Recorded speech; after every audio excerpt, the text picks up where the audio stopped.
Today we're going to look at Chapter 2, Lesson 1, over integers and absolute value. The first thing that we're going to talk about is an integer. What makes a number an integer? An integer is a positive, negative, or zero,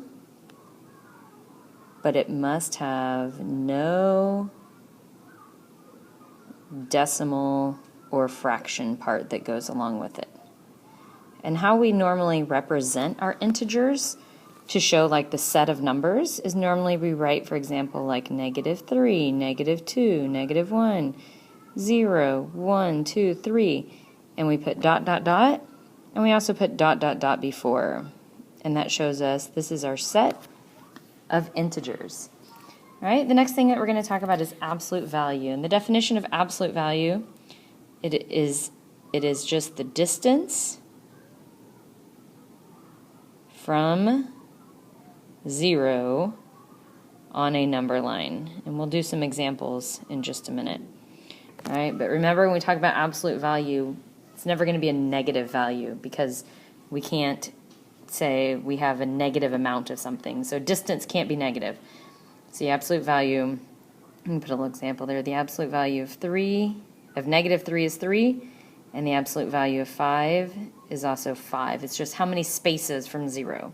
The thing that we're going to talk about are some different words that mean positive and negative.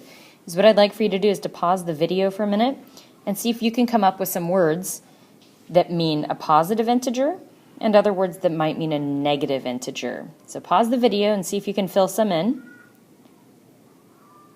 And now let's go through and I'll show you some words that you want to make sure that you have in your chart. If you have some other words, that's great, right? But you should make sure that you have, for example, a gain means positive. The opposite of that would be a loss. Also, another word that has to do with that is a profit in a company. That means a gain, right, of money, and a loss is the negative of that as well. If we go to the bank and we put money in our account, then we deposit money in there. And if we take money out, we make a withdrawal. We take money out of our account. It's a negative amount. Okay? We also sometimes talk about like sea level. We talk about it's above sea level, which is a positive integer, or below sea level. Okay?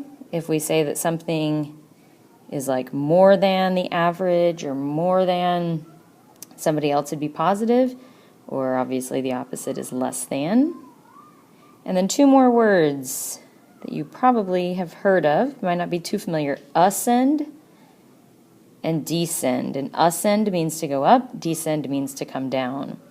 Get some examples of real world examples of how I would represent it with an integer. Like in football, right? They're going down the field, the quarterback gets sacked, he has a loss of 8 yards. So we would represent that with a -8. And if we go to the bank and we make it a positive $15, that would be a positive 15. Remember, with positives, we don't necessarily need to put this plus, but for right now, it helps us to remember that that's a positive. And then the last thing, absolute value, we already wrote down the definition, right? But some examples. The absolute value of -3 would be 3, all right? And then if I was going to solve this example, the absolute value of 9 is 9, minus the absolute value of 2 is 2, and that is going to equal 7. Remember right here, when we see the two negatives together, we're going to talk about subtracting negatives later, but don't try to do zoom, zoom, and subtract that negative. Make sure that you do the absolute value first, all right? Make sure you do the problems that say try these,